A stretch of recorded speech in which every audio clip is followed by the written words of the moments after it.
참 예수님, 반갑습니다.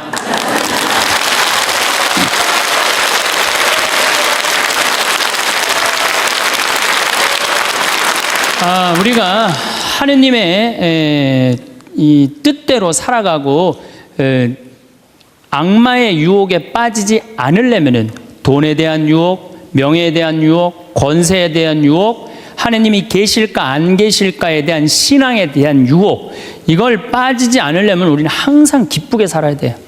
근데 기쁜 사람은 어떤 사람이 기쁘냐면 긍정적인 사람이 기뻐요.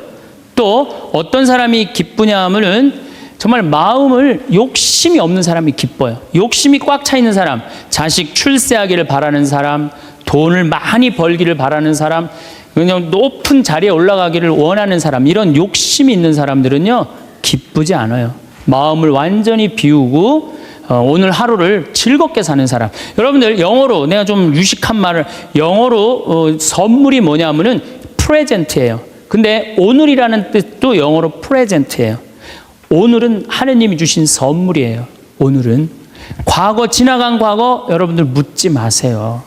아무리 과거를 돌이키려고 해도 과거는 돌이킬 수가 없는 거예요. 과거에 연연하는 사람들 우울증에 걸려요.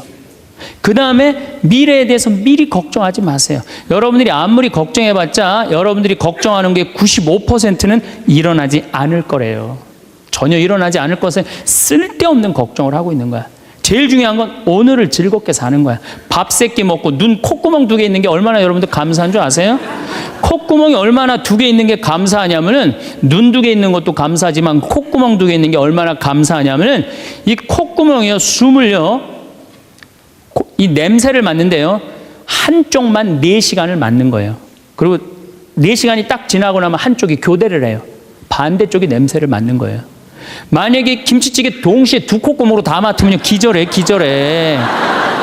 그러니까 여러분이 콧구멍 2개 있는 것만 해도 얼마나 감사한 건지 몰라요. 지금 여기 손가락 10개, 발가락 10개 가지고 콧구멍 2개, 눈 2개 갖고 오신 분들은요, 무조건 기쁘게 살아야 되는 의무가 있는 분들이에요. 하나님이 다 주신 거예요. 자, 그리고 난 다음에 우리가 유혹에 빠지지 말려면 끊임없이 기도해야 돼. 하느님께서 우리 이제까지 살아오면서 여러분들 은총 너무 많이 주셨어요. 은혜 너무 많이 주셨어요. 그렇기 때문에 우리는 어떻게 살아야 돼? 그 은혜를 계속 기억하면서 감사기도, 끊임없이 기도해야 돼. 근데 이 기도는 간구기도를 하면 안 돼요. 감사기도를 해야 돼요. 제가 꼭 성령 기도에 가면은요, 제일 당황스러운 게 그거예요. 내가 성령 기도에 가면은 할머니들이, 신부님 골이 아파요, 무릎이 아파요, 허리가 아파요, 안수기도 해달라는 거예요. 근데 저는 신부 될 때 이 제단에 엎드려서 하나님한테 2가지를 청했어요. 하나는 강론 잘하게 해달라고. 근데 정말 저는 누워서 그렇게 기도했어요. 왜 제가 그 기도를 청했느냐 하면은, 저는 초등학교 때부터 발표 때마다 선생님이 제일 먼저 너 일어나서 발표하라고 그랬어요. 그리고 책 읽을 때도 항상 나보고 읽으라고 그랬어. 목소리가 좋으니까. 그러니까 내가 받은 달란트는 뭐야? 말하는 거, 말하는 거. 그리고 신부가 말씀 전하는 사람 아니에요. 그래서 강론 잘하게 해달라고 내가 정말로 엎드려서 간구했어요. 근데 뭐 1년에 300회, 내일도 전주 중앙성당에 가서 강의하고, 또 전주에 있는 중학교에 가서 그 학부형들하고 선생님들한테 강의해. 내일도 전부 단축 수업한대요. 그 선생님들도 강의 들으게 한다고 일반 학교에 가서 강의하는 거예요. 행복론에 대해서. 그러니까 1년에 한 300회 정도 초청 강연 다니니까 이거 소원 들어주셨어요. 난 너무너무 감사해요. 또 내가 글 잘 쓰게 해달라고. 이제까지 책 3권 썼는데 요즘 쓴 거 사는 맛, 사는 멋. 이거 정말로 많은 분들이 행복하다고 참 전화가 많이 와요. 독자들한테. 아니, 나 이 2가지 다 받았어요. 나는 더 이상 하나님한테 원하는 거 없어요. 하느님은요, 각자의 달란트가 다 달라요. 그리고 그냥 집 잘 짓는 신부님들, 또 우리 그냥 전 신부님, 내가 보기엔 사목 너무너무 잘하세요. 그러니까 그 감히 못하는 15년이 지나서 엄두도 못 냈던 저 땅을 사죠. 그러니까 아무나 사는 게 아니에요. 교우가 일치가 되기 때문에 그게 가능한 거죠. 그 다 달란트가 달라요. 근데 내가 받은 달란트는 강론 잘하고 글 잘 쓰는 거야. 나는 치유의 은사를 받지 않았어요. 근데 그냥 갈 때마다 내가 성령 기도에 갈 때마다 그것도 70, 80 70, 80 썼으면요 골 아파요. 당연히요. 아, 무릎 아프고 허리 아파요, 당연히. 아, 그걸 그냥 와갖고 하느님이 그냥 신부님이 그냥 허리 아프니까 그냥 안수 좀 해달라고 그러면 그 나요. 80년 동안 쓴 거를. 그럼 난 또 착하니까 해주긴 해줘요. 할머니 머리에 손을 얹고, 아니 뭐 치유의 은사는 없으니까 머리에 손을 얹고 뭐라고 기도하냐면은, 하느님 이 할머니 골이 아프답니다. 그런데 눌러줘요. 그런데 저는 치유의 은사가 없는 게 확실해요. 우리 오홍진 신부님은 정말로 이 안수의 능력이 있으신 것 같아. 이쪽 쓰러진다, 이쪽 100명 막 쓰러지고, 막 이쪽 쓰러진다. 2층, 젊었을 땐 2층 쓰러졌는데 2층 막 쓰러지고 그랬대요, 정말로. 근데 나는 그렇게 20년 동안 안수 기도를 했는데 쓰러진 사람이 한 명도 없어요. 아이, 정말이에요, 정말. 쓰러진 사람 한 명도 없어요. 그리고 내가 안수 기도를 하면 누르면 내가 느껴요. 내 손에서 아무것도 안 나가는 게 느껴요, 누르고 있으면. 뭐가 나와야지 눌러줄 거 아니야, 뭐가 나와야지. 그래서 내가 3년 전부터 안수 기도를 안 하는 거예요. 왜 안 하느냐면은 아무것도 안 나오는데 누르고 있는 나도 한심하고, 또 아무것도 안 나오는데 머리 디미는 교우들도 불쌍하고. 그러니까 서로 편안하자 이거예요. 내가 내일 모레 대전 대화동 성당에 강의를 가는데 신부님이 너무 고맙더라고. 아주 목소리가, 나 아직 얼굴을 못 뵀는데 신부님이 그러더라고. 저녁에 강의 끝나고, 이제 여기는 내가 미사를 하고 강의를 시작했지만 거기는 강의가 끝나고 미사를 봉헌한대요. 그리고 안수기도가 있대요. 근데 신부님이 너무 고맙게 날 아시는 것 같아. 안수는 당신이 하겠다고. 고맙다고 그랬어요. 어쨌든 하여튼 제가 재작년에 2009년에 미국 북동부 성령대회가 있어요. 근데 여러분들 참 미국 교우들이 참 열심히 해요. 특히 성령대회는요, 한국의 성령대회하고 분위기가 틀려요. 정말로 열심히 해요. 갔는데 첫날 800명이 왔는데 교우들이 그냥 내 강의고 화가 나십니까? 라는 주제로 강의를 했는데 너무 재밌게 들었어요. 또 그날따라 강의가 잘 되더라고요. 그랬더니 둘째 날에는 막 사람들이 전화를 막 한 거야. 야, 한국에서 조그만 신부가 왔는데 너무 재밌다. 그래갖고 둘째 날은 1200명이 늘은 거예요. 그런데 성령대 19년 활동한 늘어난 적이 처음이라는 거예요. 그런데 점점 나는 불안한 거예요. 점점 성령대 하이라이트를 향해서 가는 거야. 성령대 하이라이트는 뭐냐면 치유의 안수의 절이야. 점점 불안한 거예요, 이거. 아니, 내 손에서는 아무것도 안 나오는데 이제 아무 능력 없는 거 탈로가 나게 생긴 거야. 그런데 그때 같이 갔던 신부님이 청주교구 박효철 베네딕토 신부님이라고 있으세요. 전국 성령 주치도 신부님이세요. 근데 그분은 내가 뵈니까 치유 은사가 있어요. 그러니까 나는 말씀의 은사가 있지만 그분은 치유 은사가 분명히 있는 분이야. 그래서 나한테 오지 말고 박신부님한테 가라. 그것도 나하고 본명도 같아. 베네딕토. 박신부님한테 가라. 그리고 난 도망갔어요, 사실은. 그런데 그 예절을 저 강당 뒤에서 보는데요, 정말 은혜롭더라고요. 나는 죽었다 깨어나도 그렇게 못해요. 근데 그때 200명이 났어요. 정말로 내가 다음에 갔는데도 그때 치유됐다는 사람 너무 많이 만났어요. 그건 하느님의 성령 특별한 은혜가 있었던 거지. 그래갖고 이제 박 신부님 덕분에 내가 잘 마치고 이제 한국에 이제 돌아왔어요. 2010년이 됐는데 미국 북동부 성령대에서 또 전화가 왔어요. 올해 또 와달라는 거예요. 내가 화를 냈어요. 왜 자꾸 날 부르느냐. 그거 부담스럽거든요. 굉장히 큰 대회니까. 아니, 내 손에서 아무것도 안 나온다는데 왜 자꾸 부르느냐. 좀 이 손에서 능력 나오는 신부님들 불러라. 그랬더니 그 교우들이, 위원들이 하는 말이, 신부님 걱정하지 말라고. 신부님은 손에서 안 나오는 대신 입에서 나오니까 걱정하지 말라고.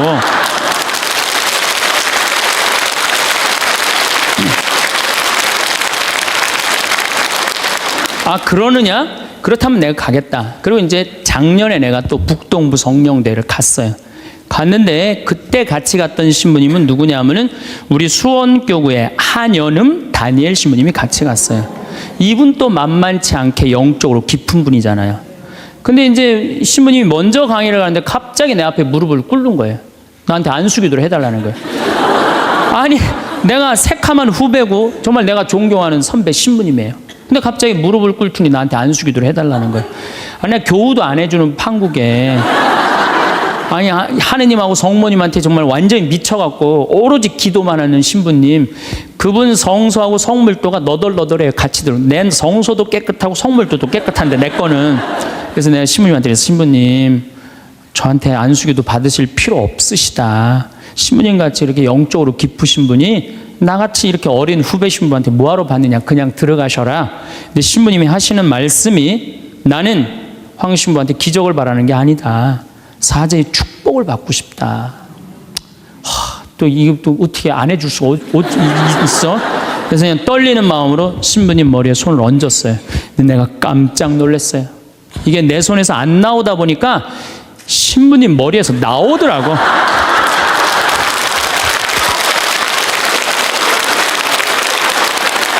아니, 정말로 성령의 기운이 느껴지는 거예요. 정말로. 야, 이러는 수도 있구나. 이게 내가 안 나오면 머리에서 나오는 수도 있구나. 하지만은 우리가 하느님을요, 골 아프면 골 고쳐주고, 머리 아프면 머리 고쳐주고, 무릎 아프면 무릎 고쳐주고, 허리 아프면 허리 고쳐주는 분이 아니에요. 하느님은요, 찬양 받으실 분이에요. 하느님은 영광 받으실 분이에요. 하느님 우리 심부름꾼 아니에요. 그것도 돈이나 많이 주면서 시키면 내가 몰라. 달랑 1,000원 주면서 뭘 그렇게 많이 시켜.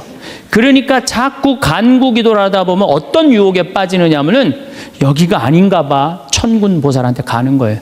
그래서 천주교 교우들이요, 전보로 많이 다니는 거예요. 그래서 일단 찬양기도, 감사기도 하는 교우들은요, 하느님 의심하지 않아요. 그리고 얼마나 은혜로워요. 여러분들 이 공기 공짜로 마시고, 태양 공짜로 햇빛 쬐고, 이 땅 공짜로 밟고 다니고, 얼마나 감사해. 눈 2개, 콧구멍 2개, 손가락 10개, 발가락 10개 있으면 됐지. 주님께서 여러분과 함께 마음을 드높이 우리 주 하느님께 감사합시다. 말로는 맨날 마땅하고 옳은 일이래. 말로는. 감사 기도를 해야 된다는 거예요. 미사 내용 전체가 뭐냐면 감사 기도예요. 감사 기도. 그래서 여러분들 오늘 이후부터는 끊임없이 기도해야 되는데, 어떤 기도를 해? 감사 기도를 해라. 감사 기도. 그리고 진정한 기도는요, 진정한 기도는 어떤 게 진정한 기도냐면은, 저도 그런 기도를 많이 드려요. 하느님, 내가 당신의 나라를 위해서, 당신의 하늘나라를 위해서, 당신의 정의를 위해서 내가 무슨 일을 했으면 좋겠습니까? 나를 어떻게 당신이 쓰실 생각을 갖고 있습니까? 이렇게 물어볼 때 하느님의 뜻을 헤아릴 수가 있는 거예요. 그러니까 성당에는 하느님 뜻을 실천하려고 나오는 거지, 하느님이 내 뜻을 실천하라고 성당에 나오는 게 절대 아니다. 근데 우리 많은 교우들은 그걸 착각하고 있는 거예요. 예수님도 마태오복음 그 산상설교의 5장, 6장, 7장에 뭐라고 그러셨어요? 주의 기도를 가르쳐 달라고 그러니까 뭐라고 그랬어요? 너희들 기도할 때 많은 말 하지 말아라. 하늘에 계신 우리 아버지 이름이 거룩히 빛나시며 아버지의 나라가 오시며 아버지의 뜻이 뭐라고 그래요? 하늘에서와 같이 땅에서도 이루어지소서. 그렇게 기도하라고 그랬잖아요. 근데 우리는 그냥 성당에 나와서 계속 내 뜻만 계속 어필하는 거야. 더욱이 여러분들 예수님하고 친해요, 안 친해요? 친하지도 않으면서 그냥 계속 이것 해줘라. 여러분들 이 생각 해봐요. 정말 친한 친구가 와서 부탁하면은 들어줘요, 안 들어줘요? 힘들어도 들어줘요. 내가 좀 고통스럽더라도 그걸 나눠줘요. 생전 본 적도 없는 친구가 와서 딱 오더니 1,000원 주더니, 야, 내가 정말로 필요한 게 있는데 나 좀 도와줘라. 도와주고 싶어요, 안 도와주고 싶어요? 도와주고 싶지가 않다는 거예요. 그래서 여러분들 기도는 뭐냐면 일단은 예수님하고 친구 되기 위해 하는 거예요. 예수님하고 대화하는 거예요. 대화를 해서, 예수님, 당신이라면은 이 땅을 사겠습니까? 안 사겠습니까? 당신이라면은 이 지금은 이 무슨 요즘 그 제2금융권 막 이자 막 100%, 200%, 막 1000% 하는 사람들 있잖아요. 내가 만약에 예수님이랑 과연 그런 걸 할까? 그 사람도 얼마나 고통스러운데. 내가 예수님이라면은 내 아이를 어떻게 키울까? 내가 예수님이라면은 내 남편한테 어떻게 할까? 내가 예수님이라면은 아내한테 어떻게 할까? 내 아내한테 어떻게 할까? 이걸 물어보려고 기도하는 거예요. 그래서 기도라는 것은 간구 기도가 기도가 아니야. 그래서 난 묵주기도, 구일기도 보면 딱 지향 하나 두고 그냥 기립다 기도하는데 난 정말로 마음이 아파요. 묵주기도는 저는 요즘 묵주기도 드릴 때 오늘도 내가 묵주기도 5단을 바치면서 연옥에 있는 영혼들 구원해달라고 기도했어요. 왜냐하면 성모님이요 그렇게 기도하라고 그랬거든요. 우리 그냥 계속 연옥을 위한 기도, 그 다음에 뭐 터키에서 지금 고통받는 사람들, 뭐 이런 정말 죄인들, 이런 사람들은 생전 기도하지 않고 그냥 대학 입시, 그냥 뭐 수능 잘 보게 해주고, 그냥 당 팔리게 해주고, 애 생기고 해주고, 이런 기도는 자꾸 하느님하고 멀어질 수도 있다는 얘기예요. 그걸 다 들어주지 않으세요, 하느님이. 어떻게 다 들어줘요? 내가 할 일이 있는 거지. 또 기도는 예수님의 말씀을 음미할 때 기도가 즐거워요. 예수님 묵상할 게 너무 많지 않아요? 예수님에 대해서 나는 예수님 말씀 중에 내 눈 속에 있는 들보는 보지 못하면서 남의 눈에 있는 티끌을 빼주려고 그러느냐. 자기 눈에는 들보는 못 보고 남의 눈에 티끌. 이거 내가 살아오면서 나도 그렇겠지만은 정말로 많이 봐요, 우리가. 그래서 나의 잘못, 나의 험, 나의 약점, 이거를 항상 볼 수 있도록 노력해야 되는데 우린 그런 걸 안 해요. 예수님 말씀 틀린 말 하나도 없어요. 사람이 안식을 위해서 있는 것이 아니라 안식일이 사람을 위해서 있는 것이다. 이것도 얼마나 멋있어요. 저는 요즘 오늘 뭐 국회 통과했다고 그러더라고요. FTA. 근데 난 판단이 안 서요. 왜냐하면 이거 FTA 누가 시작했냐면 노무현 대통령이 시작했어요. 그때는 한나라당이 쌍수를 들고 반대했어요. 그때 이번에는 이명박 대통령 FTA 하니까 이번엔 민주당이 쌍수를 들고 반대했어. 나는 누가 옳은지 구분이 안 돼. 그러니까 믿음이 안 가는 거예요. 믿음이 안 가는 거예요.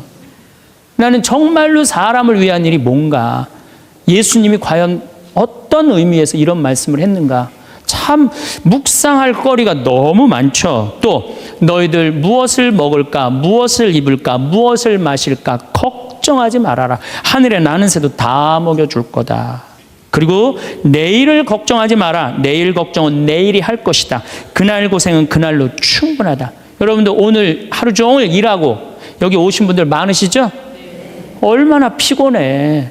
가서 씻고 누워서 그냥 쉬고 싶은데 여기까지 온 분, 예수님, 내가 지금 예수님 이 자리에 있으면은 이 말 하고도 남았을 것 같아. 너희도 오늘 고생으로 충분한데 내일 걱정하지 말아라. 내가 다 알아서 해줄게. 예수님 분명히 그랬을 거예요. 이 말씀을 내 마음 안에 살아 움직일 때 여러분들은 진리가 너희를 자유롭게 하리라처럼 정말로 자유롭게 살 수 있어. 근데 예수님 말씀이 하나도 없어. 그냥 성서 하나 붙잡고 하루 종일 묵상해 본 적도 없고 일주일 내내 묵상해 본 적도 없어. 그냥 성서를 읽은 적도 없어. 그러면은 여러분들은 기도가 어려운 거예요. 점점 기도하는 방법을 잃어버리는 거예요. 고생하며 무거운 짐을 진 너희는 모두 나에게 오라. 내가 너희에게 안식을 주겠다. 얼마나 내 멍에는 가볍다. 얼마나 좋아요. 예수님 말씀을 가만히 묵상해 보면은요, 다 위로의 말이야. 내가 너를 너무 사랑하니까 걱정하지 마라. 내가 있는데 뭐가 그렇게 걱정이 많으냐. 전부 그런 내용이에요. 함께 하겠다. 내가 너희와 함께 하겠다. 나는 너를 이제 종이라 부르지 않고 뭐라고 부르겠다? 벗이라고 부르겠다. 예수님 행하신 행적을 봐요. 가난한 사람, 팔 하나 없는 사람, 눈 먼 사람, 귀 먼 사람, 나병으로 고생하는 사람, 또 죄 속에 있는 죄녀, 창녀, 가늠한 여인, 이 세상에 오셔서 그런 버림받고 고통받는 이들 속에서 사시다 가셨잖아요. 그분 삶을 가만히 이렇게 드라마를 보듯이 쫙 보면은 이거 끊임없이 기도할 수 있어요. 해도 끝이 없어. 예수님의 삶을 묵상한다는 게. 그러면은 그 안에서 예수님과 하나 되면은요, 그 다음 단계, 더 높은 단계의 기도를 할 수 있어요. 근데 맨날 이거 달라, 저거 달라, 요거 해달라, 저거 해달라 그러면요, 그 사람은 깊이 신앙생활을 할 수가 없어요. 그럴 것 같아요? 안 그럴 것 같아요? 그렇죠? 그러니까 오늘 이후부터는 간구기도 하지 마세요. 이미 너희들 필요한 거 하느님 아버지가 이미 알고 있다. 그러시지 않으셨어요? 예수님이 그러셨거든요. 예수님 말씀은 되씹으면 되씹을수록 깊은 맛이 나요. 그래서 기도라는 건 뭐냐면 영적인 하느님을 느끼는 거예요. 영적인 하느님을 느끼는 거. 자, 우리가 기도가 구송 기도가 있다고 그러죠. 그 다음에 무슨 기도가 있어? 묵상 기도가 있죠. 그 다음에 무슨 기도가 있냐면 관상 기도가 있어. 관상 기도. 그 다음에 이제 좀 어려운 단계로 넘어가면 일치의 기도가 있어요. 그게 무슨 기도냐면은 성당에 앉아서 하느님을 느끼는 거예요. 온 우주에 시편 19편 그 말도 소리도 비록 이야기 없어도 온 세상으로 퍼져나간다는 하느님을 느끼는 거야. 그러면은 성당에 1시간 앉아 있어도 1분 지나가는 것처럼 후딱 지나가요. 어떨 때는 3시간도 후딱 지나가요. 하느님을 느끼는 거냐. 말씀이 이제 넘어서서는 온 우주에 꽉 차 있는 하느님을 느끼는, 살아있는 현존하시는 하느님을 느끼는 거야. 그런 하느님을 느끼다 보면은 이제 성인들이 이제 그 다음에는 어느 단계로 가야 탈원 상태 가는 거. 온전히 하느님을 느끼는, 희열을 느끼는 거죠. 세상 아무것도 필요 없어. 돈도 명예도 권세도 아무것도 필요 없어. 내 하느님만 내 안에 살아있다면 모든 게 행복한 거야. 그래서 끊임없이 기도하면은 악마의 유혹에 넘어가지 않는다는 거예요. 그래서 여러분들은 이제 제가 제일 걱정인 게 50살 되신 분들 60년 남았어요. 아니 어제 발표 나왔잖아요. 2040년에 평균 연령이 몇 세라고? 90살이에요. 그럼 여러분들 지금 50살 되신 분들 2040년이면 몇 살이냐 하면은 80살이에요.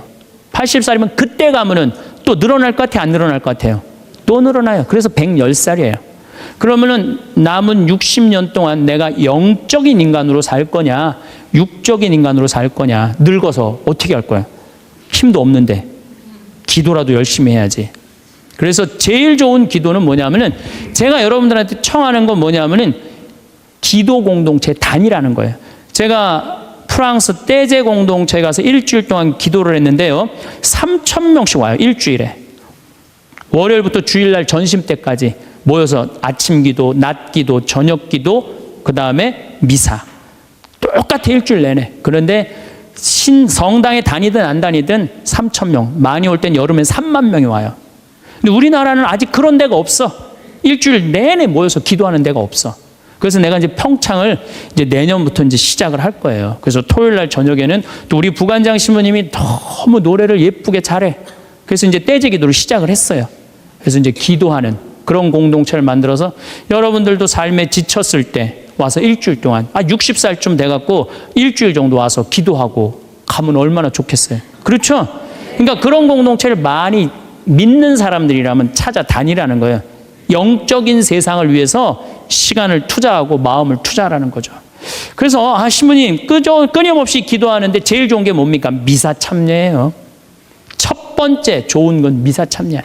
미사 참여 1년 내내 평일 미사 다니시는 분들은요, 말할 수 없는 마음 안에 기쁨이 있어요. 1년 내내 미사 안 빠지시는 분들 제가 말씀드리는 거 무슨 말인지 아시죠? 그 시간이 얼마나 좋아. 조용하고. 이 성당 안이 얼마나 세상하고 완전히 단절된 거 아니야. 그 시간만은. 그리고 예수님하고 하나 되는 시간이잖아요. 그래서 아무리 힘들어도 직장 끝나고 난 다음에 가방 들고 와서 미사 참여하고 가는 사람들, 이 사람들은 제일 행복한 사람들이에요. 그래서 미사야말로 가장 완벽한 기도다. 그래서 여러분들 주일 미사 말할 것도 없고 평일 미사 시간 내서 오시면요, 하느님께서 이끌어 주셔요. 그 다음에 두 번째, 끊임없이 기도하는 방법 중에 하나는 성서 읽는 거야. 제 경험에 의하면은 구약성서부터 신약성서 끝까지, 처음부터 끝까지 완전히 정독 5번만 하면은요, 이 세상 사는 길이 보여요. 하느님의 섭리가, 역사하심이 보여요. 그리고 어떻게 살아야 되는지 정말 마음에 진리가 흘러 넘쳐요. 그래서 성서를 읽어라. 성서를 정독을 해라. 맨날 그냥 불굴의 며느리, 이웃, 우리 집 여자들 이런 거 보지 마시고, 그 시간에 성서를 성서 안에는 보물이 꽉 차 있어요. 그래서 성서를 적어도 5번 정도 정독을 해라. 5번. 자, 그 다음에 5번 정독을 했으면 그 다음에 할 일이 있어요. 기도 중에 정말 좋은 기도는 성지순례. 성지순례. 제가 지금 성지순례를 2년에 한 번씩 매년 정기적으로 가요. 그런데 예루살렘에 가보니까요, 예수님의 발자국이 느껴져요. 예루살렘에 가보니까. 그리고 갈릴레아 가보니까 물고기가 밤에 얼마나 튀는지 예수님 밤새 제자들이 물고기 잡는 거 보면서 참 물고기 저쪽에서 튀는데 이쪽에서 막 한 것 같아 보니까 그냥 예수님이 그 2000년 전에 행하셨던 말씀 그게 다 살아 움직이는 거예요. 이집트에 가갖고 출애굽 경로를 밟아서 시나이산 꼭대기 모세가 십계 받으러 갔는데 올라가 보고 예루살렘에 내가 들어갈 때 이스라엘 백성이 얼마나 기뻤을까 느껴져요.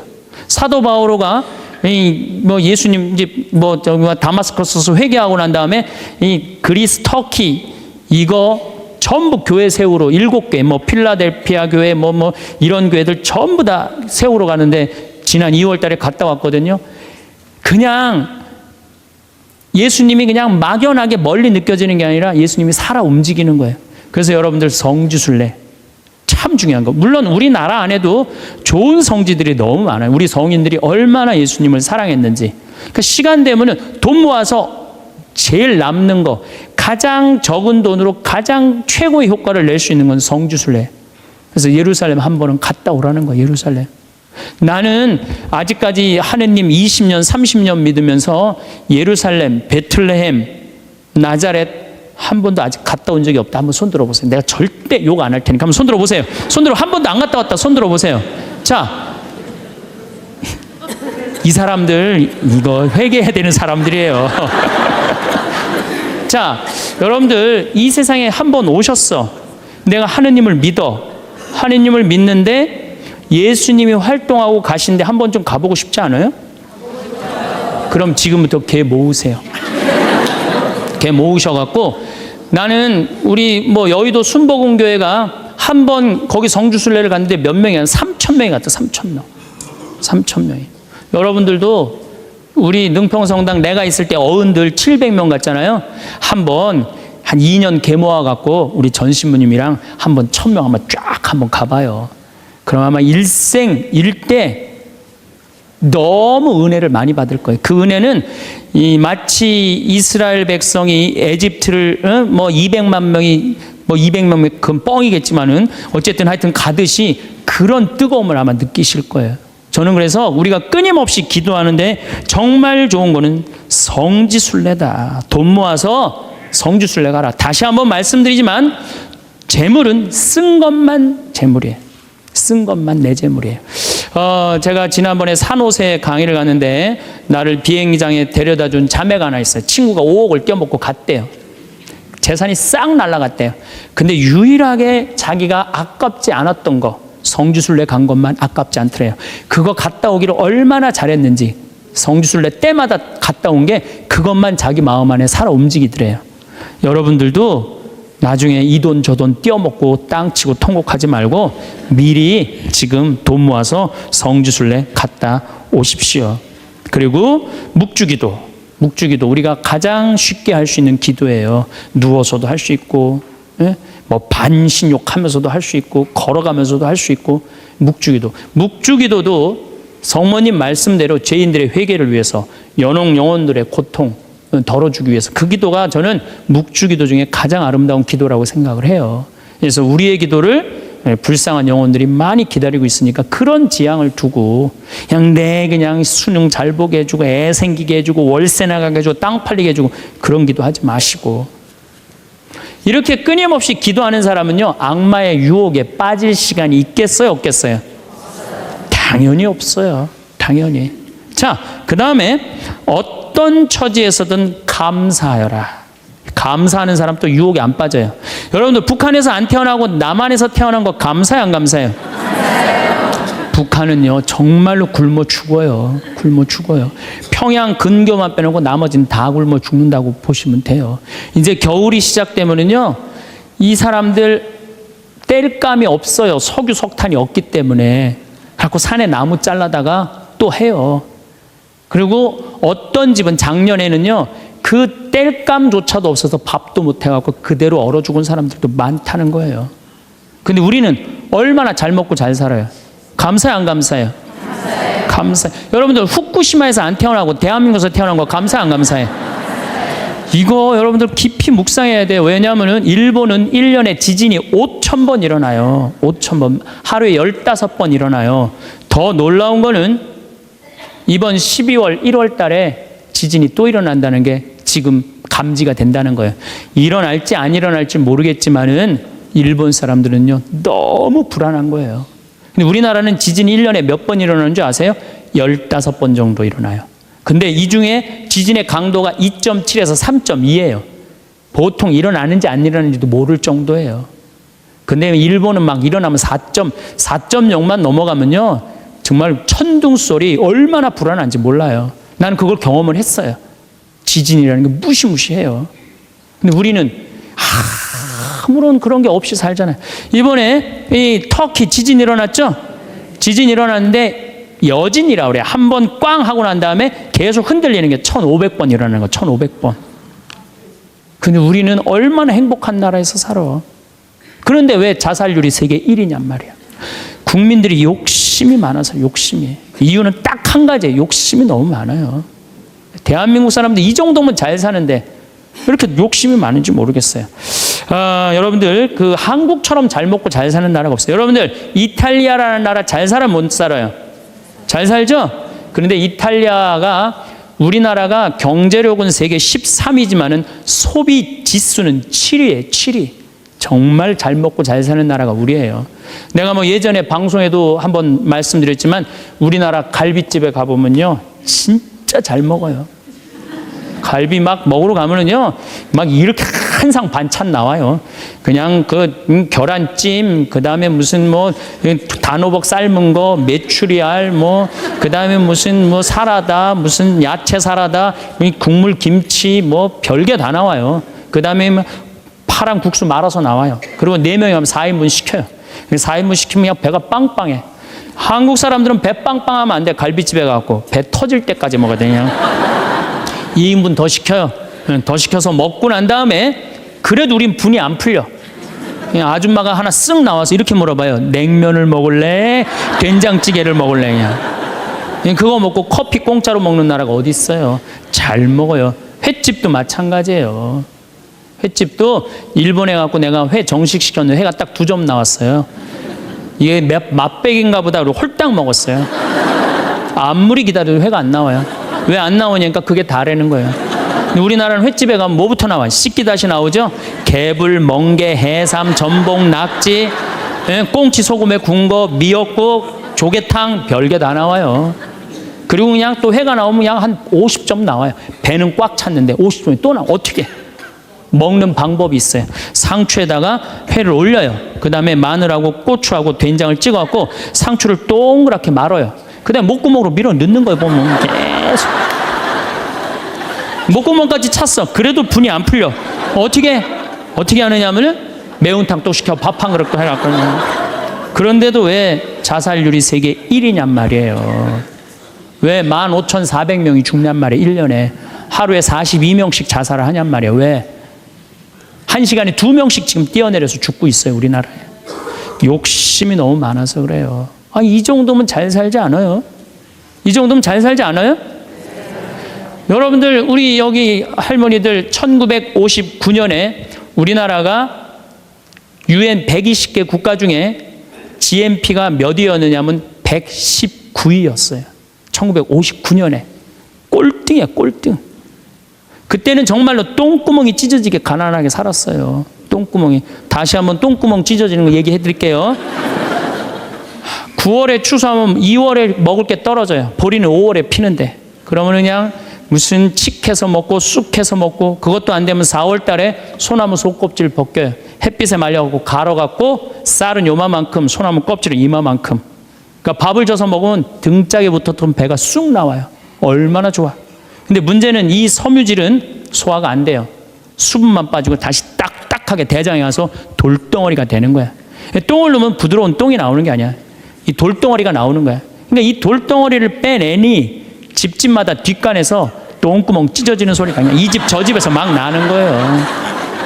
그게 1959년에 있었던 일이에요. 1959년.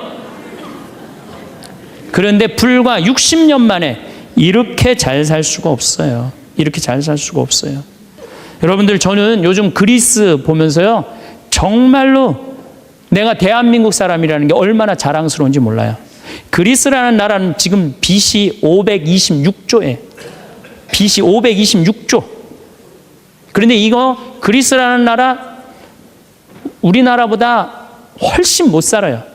우리나라보다 30이야. 경제 규모가 3분의 1밖에 안 되는 나라에 그리스라는 나라가.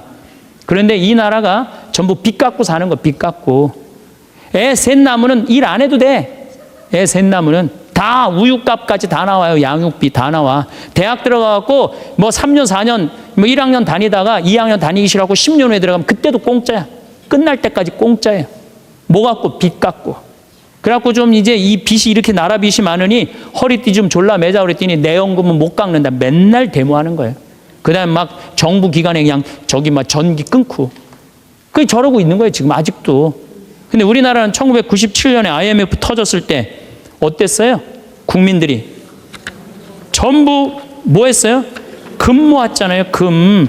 내가 그래서 여러분들 마지막으로 금 모으기 운동이 우리가 얼마나 대단한 건지 지금부터 잠깐 읽어 드릴 테니까 한번 이게 누가 쓴 거냐면 이름도 무지 어려워요. 슝홍빙이라는 중국 사람이 쓴 거예요. 이게 베스트셀러예요.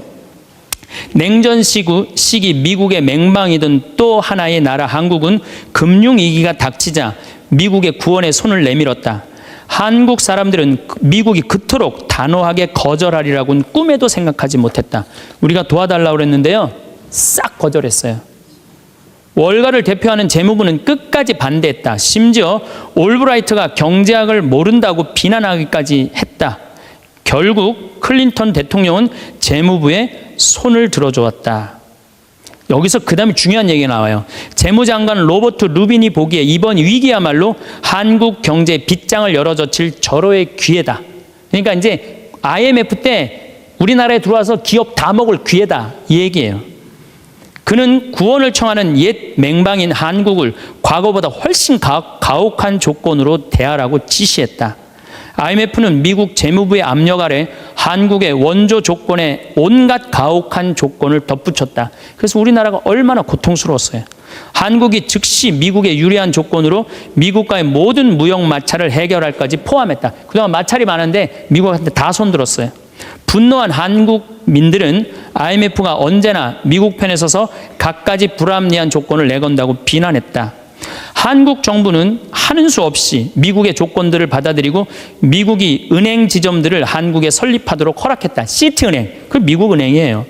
외국 기업들이 보유할 수 있는 상장회사의 지분은 원래는 26%나 이 운영권을 못 갖고 있었는데 그때 50% 상향 조절했어요. 외국인이 개인이 소유할 수 있는 기업의 주식 지분은 7%에서 50%로 늘어났어요. 그래갖고 외환은행 전부 다 론스타한테 뺏긴 거죠.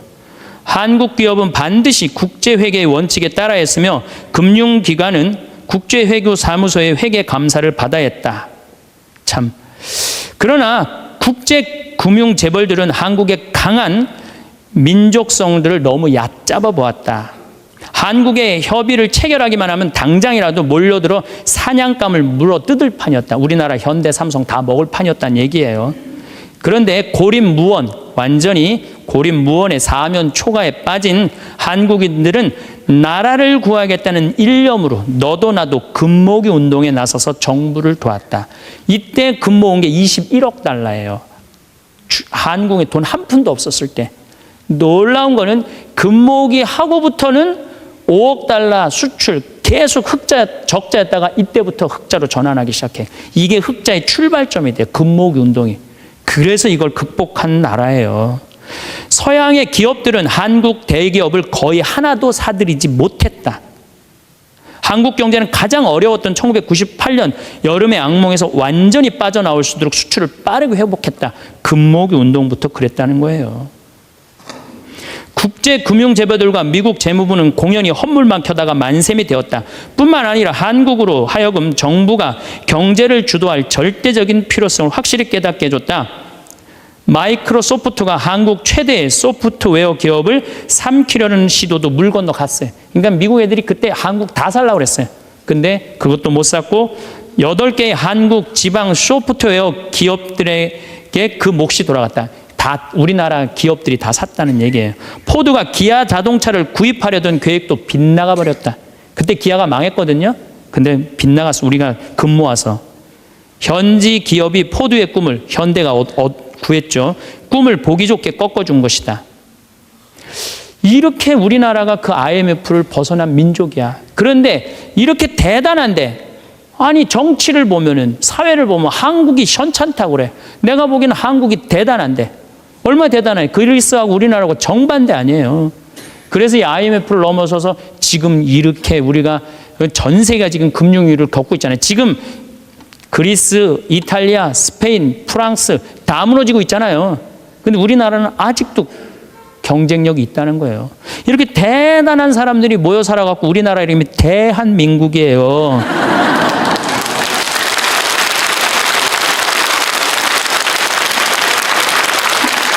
아니 그럼 이렇게 기가 막힌 나라에 살면서 국민들이 감사해야 될 거 아니야. 감사는 온데간데 없고 원망, 비난 맨날 이런 것만 있어요. 그러니까 국민들이 안 행복한 거야.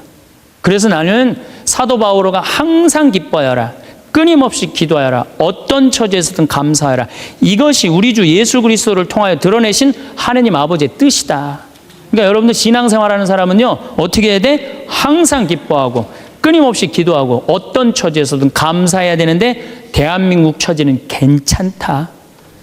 나머지 왜 괜찮은지는 다음 시간에 제가 또 이어서 강의를 하도록 하겠습니다. 감사합니다.